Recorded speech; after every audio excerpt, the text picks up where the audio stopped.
नमस्कार, हकीकत न्यूज देख रहे हैं आप और मैं हूं आपके साथ गुंजन। वृंदावन गार्डन में आयोजित प्रबुद्ध जन सम्मेलन कार्यक्रम में खेल युवा कल्याण केंद्रीय मंत्री अनुराग ठाकुर शामिल होने आज रीवा पहुंचे।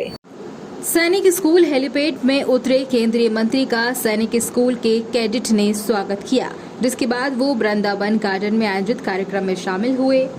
इस दौरान जनसंपर्क मंत्री राजेंद्र शुक्ल, सांसद जनार्दन मिश्र, पूर्व मंत्री पुष्पराज सिंह सहित अन्य पार्टी पदाधिकारी व कार्यकर्ता मौजूद रहे। केंद्रीय मंत्री अनुराग ठाकुर ने मध्य प्रदेश की सरकार और यहां चलने वाली योजनाओं की तारीफ करते हुए कहा है कि मध्य प्रदेश में जन कल्याणकारी योजनाएं चलाई जा रही हैं। बेटियों के लिए उठाए गए कदमों की प्रशंसा पूरे देश में हो रही है। उन्होंने कहा, छत्तीसगढ़ में भूपे लॉन्च किया है, वहां करप्शन का बोलबाला है, जबकि मध्य प्रदेश में विकास का बोलबाला है, इसलिए यहां विकास पर चर्चा होगी।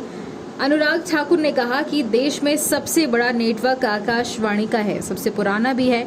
हमने जितने टावर की योजना शुरू की उसमें जहां एक और FM रेडियो का टावर 80% का FM नेटवर्क हो जाएगा। लोगों की बात करें तो 92% लोगों तक हम FM पहुंचाने का काम आकाशवाणी ने किया है।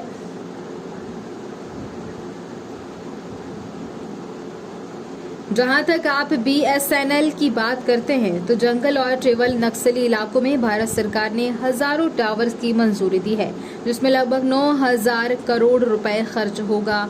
मध्य प्रदेश की जनता ने फिर मन बनाया है। हालांकि बीच में एक ऐसी सरकार आई जिसने कोविड के समय जनता असुरक्षित मानने लग गई। गरीबों में वैक्सीन के बारे में भ्रम फैलाया जा रहा था।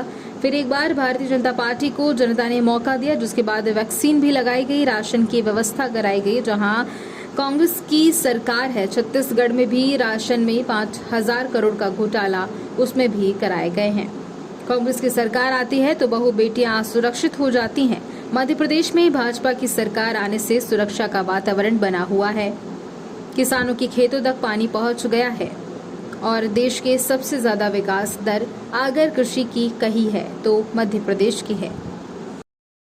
इलाके से आने वाली एक गरीब परिवार की बेटी अपनी काबिलियत के आधार पर आज भारत जैसे देश की राष्ट्रपति बनती है, तो ट्राइबल्स को भी उनका हक, अनुसूचित जनजाति को भी उसका हक देने का काम नरेंद्र मोदी जी की सरकार ने किया। और इनसे पहले राष्ट्रपति कौन थे? श्री रामनाथ कोविंद जी। वो अनुसूचित जाति समाज से आते हैं और वो बहुत ही गरीब परिवार से एक झोंपड़ी में रहते थे। वहां से पढ़ाई करके एडवोकेट बने, लॉयर बने, फिर राज्यसभा के सांसद विधायक बन के और देश के राष्ट्रपति के पद तक पहुंचे।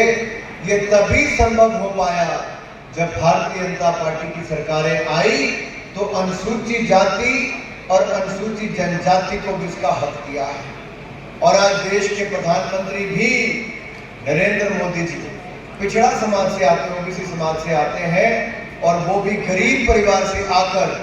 कांग्रेस के लोग कहते थे इनकी मां तो बर्तन मांजने वाली है, ये तो गरीब परिवार के हैं। कभी उनको गंदी नाली का कीड़ा कहते थे, कभी नीच कहते थे, कभी सांप कहते थे, कभी मौत का सौदागर कहते थे चाय बेचने वाला क्या देश चलाएगा।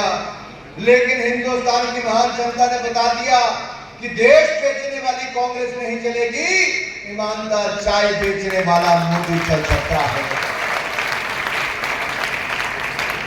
और ईमानदार नेता को आपने चुना तो 9.5 साल मोदी सरकार को हो गए, एक भी घोटाला मोदी सरकार में नहीं हुआ और देश को आगे बढ़ाने का काम किया।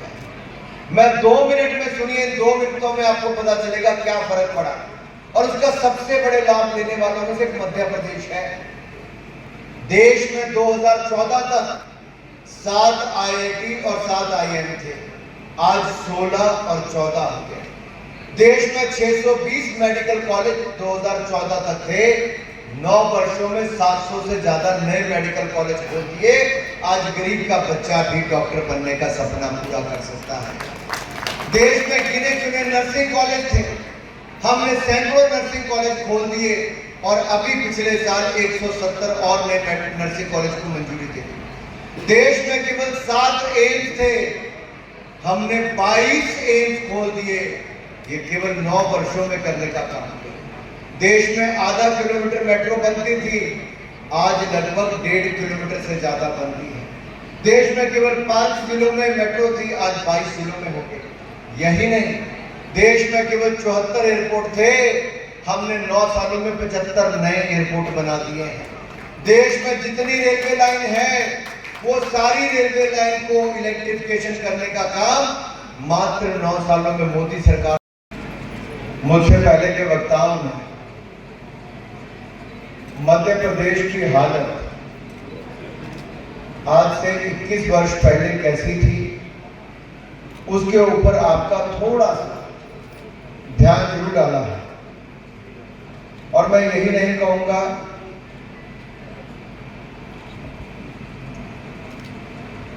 हालांकि उस समय राज तो राजा का था। राजा कौन? दिघी राजा।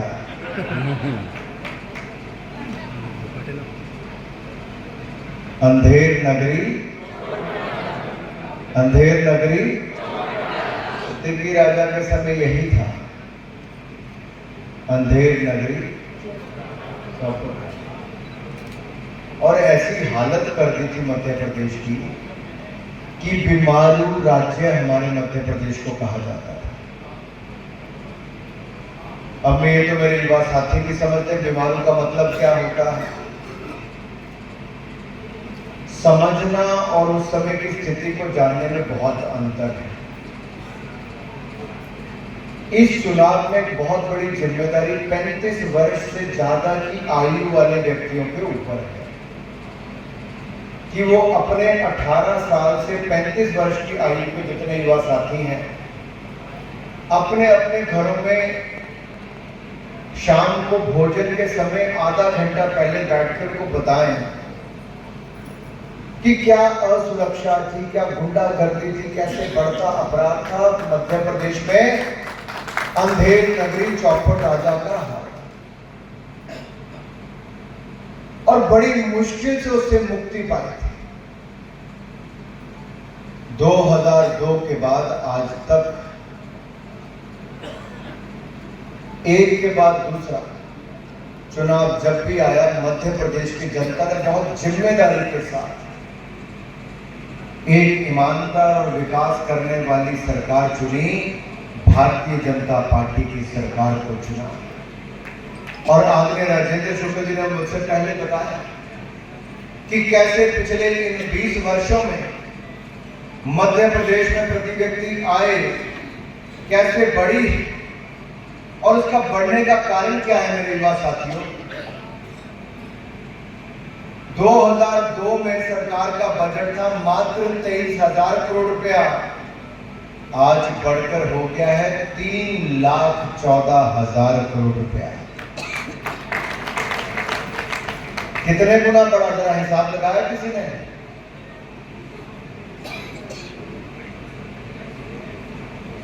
लगभग 15 गुना ज्यादा। और इससे आपके हाईवे भी बने, ग्रामीण सड़कें भी बनी, शिक्षण संस्थान भी बने, स्वास्थ्य की सुविधाएं भी बढ़ी। और यही नहीं, हमारे यहाँ पर प्रति व्यक्ति आय भी लगभग 5 गुना ज्यादा बढ़ी है।